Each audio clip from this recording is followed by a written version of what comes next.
بسم اللہ الرحمن الرحیم۔ السلام علیکم ناظرین، آپ دیکھ رہے ہیں NH نیوز اور میں ہوں اشور حسین۔ آئیں ایک نظر ڈالتے ہیں آج کی اہم خبروں پر۔ امریکی صدر ٹرمپ نے جنہیں کرونا وائرس پھیلنے پر اپنی حکومت کی کارکردگی پر کڑی تنقید کا سامنا ہے، ایک بار پھر چین کو نشانہ بنایا ہے۔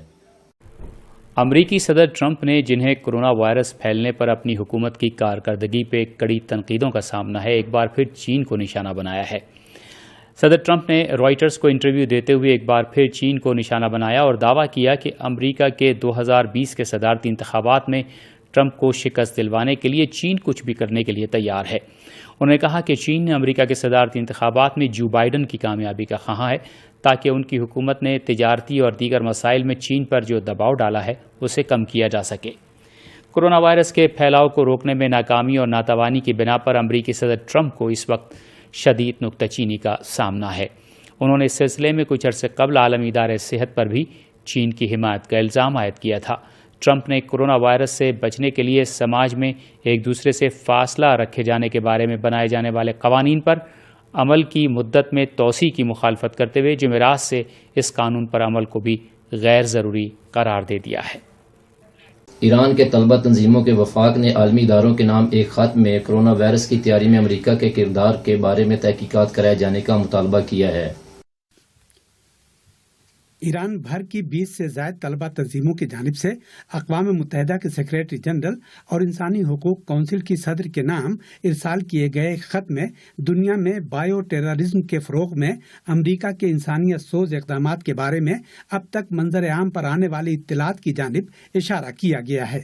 ایران کی طلبہ تنظیموں کے خط میں کہا گیا ہے کہ مارچ 2020 میں روسی وزارت دفاع کے بیان میں کہا گیا تھا کہ روسی حکام کے پاس ایسی اطلاعات موجود ہیں جن سے پتہ چلتا ہے کہ امریکہ نے پرامن تحقیقات کے نام پر جراثیمی اور کیمیائی ہتھیاروں کی تیاری اور استعمال پر پابندی کے معاہدے کی بعض شقوں کی خلاف ورزی کی ہے۔ اس خط میں چین کی وزارت خارجہ کے اس بیان کا بھی حوالہ دیا گیا ہے جس میں امریکہ سے مطالبہ کیا گیا تھا کہ ووہان کے امریکی قونصلیٹ میں دفن کیے جانے والے بایولوجیکل فضلے کے بارے میں وضاحت پیش کرے۔ بیان میں کہا گیا ہے کہ یہ ایسے معاملات ہیں جو کورونا وائرس کی تیاری اور پھیلاؤ میں امریکہ کے ملوث ہونے کے امکان کو تقویت دیتے ہیں۔ ایران کی طلبہ تنظیموں نے اپنے خط میں اقوام متحدہ کے سیکریٹری جنرل اور انسانی حقوق کونسل کی صدر کو مخاطب کرتے ہوئے یاد دہانی کرائی ہے کہ ایران کے پاس کورونا وائرس کے مقابلے کی غرض سے ضروری وسائل اور آلات کی خریداری کے لیے لازمی مالی وسائل کی کمی نہیں ہے، لیکن امریکی دھونس اور دباؤ کی وجہ سے دوسرے ممالک ایران کے ساتھ تعاون نہیں کر رہے ہیں اور ایرانی عوام کو اس مہم میں مشکلات کا سامنا کرنا پڑ رہا ہے۔ ایران کی طلبہ تنظیموں نے اپنے خط میں عالمی اداروں سے مطالبہ کیا ہے کہ ایران کے خلاف غیر انسانی اقتصادی پابندیوں اور بندشوں کو ختم کرانے اور ضروری طبی وسائل و آلات کی ترسیل کا راستہ ہموار کر کے انسانی سماج کے تحفظ کی جانب قدم آگے بڑھائیں، جو اقوام متحدہ کے منشور کی دوسری شق کے آرٹیکل 4 کے تحت اس عالمی ادارے کے قیام کا اہم ترین مقصد اور ذمہ داری ہے۔ اقوام متحدہ میں شام کے مستقل مندوب بشار جعفری نے بدھ کے روز شمالی شام میں ترکی کی فوجی جارحیت کو اقوام متحدہ کے منشور اور ماسکو میں طے پانے والے سمجھوتوں کی کھلی خلاف ورزی قرار دیا ہے۔ اقوام متحدہ میں شام کے مستقل مندوب بشار جعفری نے بدھ کے روز شمالی شام میں ترکی کی فوجی جارحیت کو اقوام متحدہ کے منشور اور سوچی، آستانہ اور ماسکو میں طے پانے والے سمجھوتوں کی کھلی خلاف ورزی قرار دیا ہے۔ بشار جعفری نے سلامتی کونسل کے شام سے متعلق اجلاس میں ویڈیو لنک کے ذریعے خطاب کرتے ہوئے کہا کہ شمالی شام پر ترکی کی فوجی جارحیت قابل مذمت ہے۔ انہوں نے کہا کہ دمشق سرزمین شام پر ترکی کی فوجی جارحیت کی کوئی توجیہ قبول نہیں کرے گا۔ انہوں نے کہا کہ ترکی شام میں دہشت گردوں کی حمایت کر رہا ہے اور سلامتی کونسل کو چاہیے کہ دہشت گردوں کی حمایت بند کرائے۔ اقوام متحدہ میں شام کے مستقل مندوب نے کہا کہ ترکی نے شام میں اپنی فوج کو امریکہ کے ہوک میزائلوں سے لیس کر رکھا ہے اور اس کا یہ اقدام اقوام متحدہ کے منشور اور بین الاقوامی قوانین اور ضابطوں کے منافی ہے۔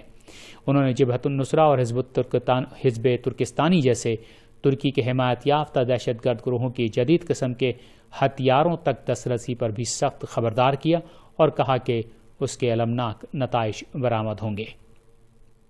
بشار جعفری نے دہشت گردی کے خلاف مہم میں حکومت شام کی حمایت کیے جانے کی ضرورت پر زور دیا اور کہا کہ دہشت گردی کے خلاف حکومت شام کی مہم کا مقصد شام میں استحکام کے بحالی اور سیاسی راہ حل کو عملی جامہ پہنانا ہے۔ انہوں نے کہا کہ شام کے خلاف اقتصادی دہشت گردی اور شامی عوام کے خلاف جاری پابندیوں کو ایک اور جنگ سے تعبیر کیا اور کہا کہ یہ سب اقدامات اقوام متحدہ کے منشور بین الاقوامی قوانین اور اصولوں نیز انسانی حقوق کی خلاف ورزی ہے۔ امریکی وزارت جنگ پینٹاگون نے مغربی ایشیا کے ملکوں میں استعمال کے لیے ملک کی اسلحہ ساز کمپنیوں کو تقریباً $400 ملین کی مشین گنوں کی خریداری کا ٹینڈر دیا ہے۔ امریکی وزارت جنگ پینٹاگون نے مغربی ایشیا کے ملکوں میں استعمال کے لیے ملک کی اسلحہ ساز کمپنیوں کو تقریباً $400 ملین کی مشین گنوں کی خریداری کا ٹینڈر جاری کیا ہے۔ روسی خبررساں ادارے اسپوتنک نیوز کے مطابق M16A4 قسم کی یہ مشین گنیں امریکی فوج عام طور پر افغانستان، عراق، لبنان اور مغربی ایشیا کے بعض ملکوں میں استعمال کرتی ہے۔ پینٹاگون کے مطابق $383 ملین کے ہتھیاروں کی فراہمی کے اس ٹینڈر کے لیے ہلکے اور بھاری ہتھیار بنانے والی 2 بڑی امریکی اسلحہ ساز کمپنیاں ایک دوسرے سے رقابت کریں گی۔ امریکہ مغربی ایشیا میں قیام امن کے لیے اپنی فوجی موجودگی کو ضروری قرار دیتا ہے، حالانکہ اس کی تسلط پسندانہ پالیسیوں نے اس علاقے میں بدامنی کو فروغ دیا ہے اور جنگ میں بنیادی کردار ادا کر رہا ہے۔ امریکہ ایک جانب علاقے میں طرح طرح کی بدامنی پھیلا کر دنیا پر یہ ظاہر کرنا چاہتا ہے کہ علاقے میں اس کی فوجی موجودگی ضروری ہے، اور دوسری جانب بدامنی کو فروغ دے کر علاقے کے ملکوں کو اس بات پر مجبور کرتا ہے کہ وہ امریکی اسلحہ ساز کمپنیوں سے ہتھیار خرید کر اپنے گودام بھرتے رہیں۔ ایران میں کرونا کے زوال میں تیزی آ گئی ہے اور صحت یاب ہونے والوں کی تعداد 75,103 ہو گئی ہے۔ ایران میں کورونا کے زوال میں تیزی آ گئی ہے۔ ایران کی وزارت صحت کے شعبہ تعلقات عامہ کے ڈائریکٹر ڈاکٹر کیانوش جہانپور نے جمعرات کو کورونا کے بارے میں اپنی روزانہ کی پریس بریفنگ میں بتایا ہے کہ ایران میں کورونا وائرس سے صحت یاب ہونے والوں کی تعداد بڑھ کر 75,103 ہو گئی ہے۔ اس رپورٹ کے مطابق ایران کے اسپتالوں میں کورونا کے زیر علاج مریضوں کی تعداد صرف 13,509 رہ گئی ہے۔ وزارت خارجہ کے ترجمان نے بتایا کہ ایران میں گزشتہ 24 گھنٹے میں کورونا کے 983 نئے مریضوں کا اندراج ہوا ہے، جس کے بعد کورونا سے متاثرین کی کل تعداد 94,640 ہے۔ انہوں نے بتایا کہ گزشتہ 24 گھنٹے میں مزید 71 افراد کورونا سے جاں بحق ہوئے، جس کے بعد مرنے والوں کی تعداد 6,028 ہو گئی ہے۔ قابل ذکر ہے کہ دنیا میں کورونا میں مبتلا ہونے والوں کی تعداد 32,32,000 ہو چکی ہے، جن میں سے 2,28,000 افراد جان کی بازی ہار گئے ہیں اور 10 لاکھ سے زائد صحت یاب ہو کے ہسپتالوں سے رخصت ہو چکے ہیں۔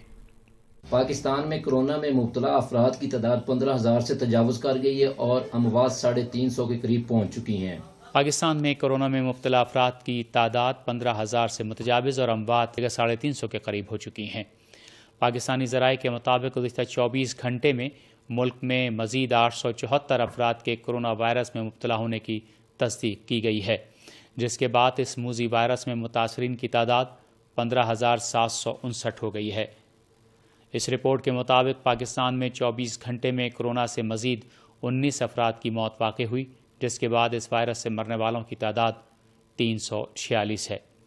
پاکستانی ذرائع کے مطابق ملک میں اب تک 4,052 افراد کورونا سے صحت یاب ہو چکے ہیں، لیکن 11,361 افراد اب بھی اسپتالوں میں زیر علاج ہیں، جن میں سے 153 کی حالت نازک ہے۔